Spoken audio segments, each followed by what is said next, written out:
നാഗർകോവിൽ തിരുവനന്തപുരം ദേശീയപാതയിൽ മാർത്താണ്ഡം കഴിഞ്ഞ് 7 കിലോമീറ്റർ അകലെയുള്ള കാട്ടാത്തുറ എന്ന സ്ഥലത്ത് നിന്ന് വലത്തോട്ട് തിരിഞ്ഞ് 3 കിലോമീറ്റർ സഞ്ചരിക്കുമ്പോൾ മനോഹരമായ ഗ്രാമീണത തുളുമ്പി നിൽക്കുന്ന ഒരു സ്ഥലത്ത് നമുക്ക് എത്തിച്ചേരാം.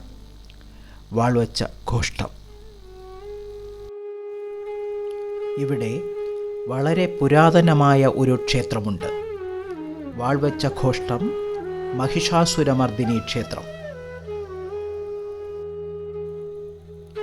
തിരുവിതാംകൂർ രാജകുടുംബവുമായി ബന്ധമുള്ള, അതിലുപരി ചരിത്ര പ്രാധാന്യമുള്ള ഒരു ക്ഷേത്രമാണിത്. തിരുവിതാംകൂർ രാജാക്കന്മാർ ഏതെങ്കിലും യുദ്ധത്തിന് പോകുന്നതിന് മുമ്പ് തൻ്റെ വാൾ ഇവിടെ ദേവിയുടെ മുന്നിൽ വെച്ച് അനുഗ്രഹം വാങ്ങുന്ന ഒരു സമ്പ്രദായം ഉണ്ടായിരുന്നു. യുദ്ധത്തിൽ വിജയിച്ചു മടങ്ങുമ്പോൾ ഈ ക്ഷേത്രത്തിനടുത്തുള്ള കുളത്തിൽ അവർ രക്തം പുരണ്ട വാളുകൾ കഴുകി മഹിഷാസുരമർദിനിയെ ആരാധിക്കുമായിരുന്നു. ആധുനിക തിരുവിതാംകൂറിൻ്റെ ശില്പി എന്നറിയപ്പെടുന്ന അനിഴം തിരുനാൾ മാർത്താണ്ഡവർമ്മയാണ് ഈ ആചാരം തുടങ്ങിവെച്ചത്. അതിനാലാണ് ഈ ക്ഷേത്രത്തിനും സ്ഥലത്തിനും വാൾവച്ച ഘോഷ്ടം എന്ന പേര് വരാനിടയായത്. തിരുവിതാംകൂർ രാജകുടുംബത്തെ സംബന്ധിച്ചിടത്തോളം ഈ ക്ഷേത്രത്തിന് വലിയ പ്രാധാന്യമുണ്ട്. സിംഹാസനത്തിൻ്റെ അടുത്ത അവകാശി ഈ ക്ഷേത്രത്തിൽ വന്ന് ദേവിയുടെ അനുഗ്രഹം നേടിയതിനു ശേഷം മാത്രമേ കിരീടധാരണ ചടങ്ങിൽ പ്രവേശിക്കൂ. ഈ വിധം തിരുവിതാംകൂർ രാജാക്കന്മാരുടെ കുലദേവതയായിരുന്നു മഹിഷാസുരമർദിനി. ഇപ്പോഴും എല്ലാ മാസവും രാജകുടുംബം ഇവിടെ വന്ന് ആരാധന നടത്തുന്ന പതിവുണ്ട്. തറനിരപ്പിൽ നിന്ന് ഏകദേശം 3 മീറ്റർ ഉയരത്തിലാണ് ക്ഷേത്രം സ്ഥിതി ചെയ്യുന്നത്. ക്ഷേത്രത്തിലേക്ക് എത്താൻ പടികൾ നിർമ്മിച്ചിട്ടുണ്ട്. പടികൾ കടന്നെത്തുന്നത് മുഖമണ്ഡപത്തിലാണ്.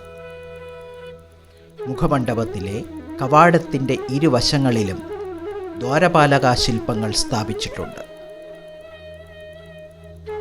മുഖമണ്ഡപം കടന്നാൽ 45 അടി ഉയരമുള്ള കൊടിമരം കാണാം. കൊടിമരത്തിനു പിന്നാലെ ബലിപീഠവും കതിർമണ്ഡപവും മരുതമണ്ഡപവും നമസ്കാരമണ്ഡപവും സ്ഥിതി ചെയ്യുന്നു. പൂമുഖത്തിൻ്റെ പ്രവേശന കവാടത്തിലെ രതിമന്മഥൻ ശില്പങ്ങൾ വളരെ മനോഹരമാണ്. പൂമുഖം അഥവാ ശില്പമണ്ഡപത്തിൽ നടരാജൻ, ഭദ്രകാളി, അർജുനൻ, കർണൻ, ഇന്ദ്രജിത്ത്, ലക്ഷ്മണൻ എന്നിവരുടെ രൂപങ്ങൾ കൊത്തിയ 6 കൂറ്റൻ കൽത്തൂണുകൾ കാണാം. കിഴക്കോട്ട് നിർമ്മിച്ചിരിക്കുന്ന ശ്രീകോവിൽ കരിങ്കല്ലിലും മുകൾ ഭാഗം മരത്തിലുമുള്ളതാണ്. ശ്രീകോവിലിൻ്റെ മുകളിൽ 32 അടി ഉയരമുള്ള ഒറ്റനില ഗോപുരമുണ്ട്.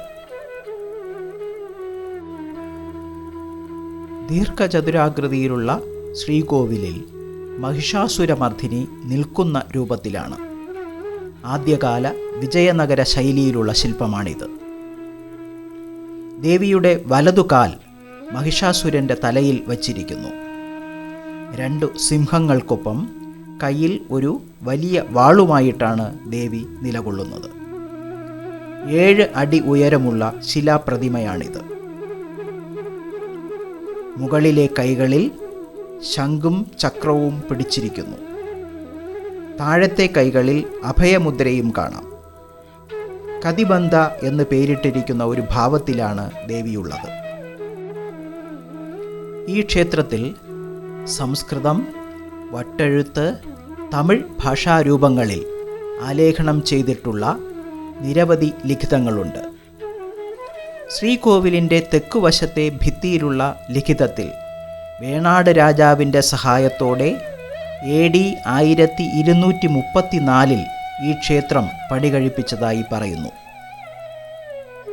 ശ്രീകോവിലിനു മുന്നിലുള്ള മുഖമണ്ഡപം AD 1620 മുല്ലമംഗലത്തെ തിരുവിക്രമൻ നമ്പൂതിരിയാണ് പണി കഴിപ്പിച്ചത്.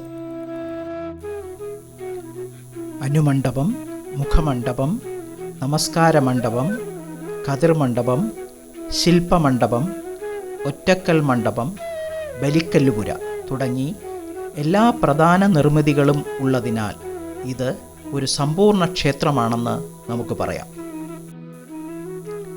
ശ്രീകോവിലിന് മുന്നിലെ മണ്ഡപത്തിലെ 12 തൂണുകളിൽ ഒന്നിൽ ശംഖും ചക്രവും വഹിക്കുന്ന വിഷ്ണു ഇരു കൈകളിലും അപകാന്തി എന്നൊരു സ്ത്രീയെ പിടിച്ചിരിക്കുന്നു.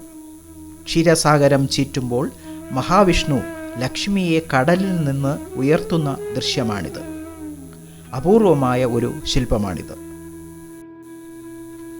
ശ്രീകോവിലിൻ്റെ വലതുഭാഗത്തെ അറയിൽ ഒരു തുരങ്കപാതയുടെ കവാടം കാണാം. ഇവിടെ നിന്ന് 10 കിലോമീറ്ററോളം അകലെയുള്ള പത്മനാഭപുരം കൊട്ടാരത്തിലേക്കുള്ള തുരങ്കപാതയാണിത്. പത്മനാഭപുരം കൊട്ടാരത്തിനു നേരെ വിദേശ ശക്തികളുടെ ആക്രമണമുണ്ടായാൽ രാജാവിനെ സുരക്ഷിത സ്ഥാനത്തേക്ക് മാറാനായി ഉണ്ടാക്കിയിരുന്ന ഒരു സംവിധാനമായിരുന്നു ഇത്. കുതിരപ്പുറത്തിരുന്ന് രാജാവിന് ഈ തുരങ്കപാത വഴി സഞ്ചരിക്കാൻ കഴിയുമെന്നാണ് പറയപ്പെടുന്നത്. ഈ മണ്ണിൽ നിൽക്കുമ്പോൾ തിരുവിതാംകൂറിൻ്റെ ചരിത്രമുറങ്ങുന്ന മറ്റൊരിടം കൂടിയാണ് വാൾവച്ച ഗോഷ്ഠം എന്ന് നമുക്ക് മനസ്സിലാക്കുവാൻ സാധിക്കുന്നു.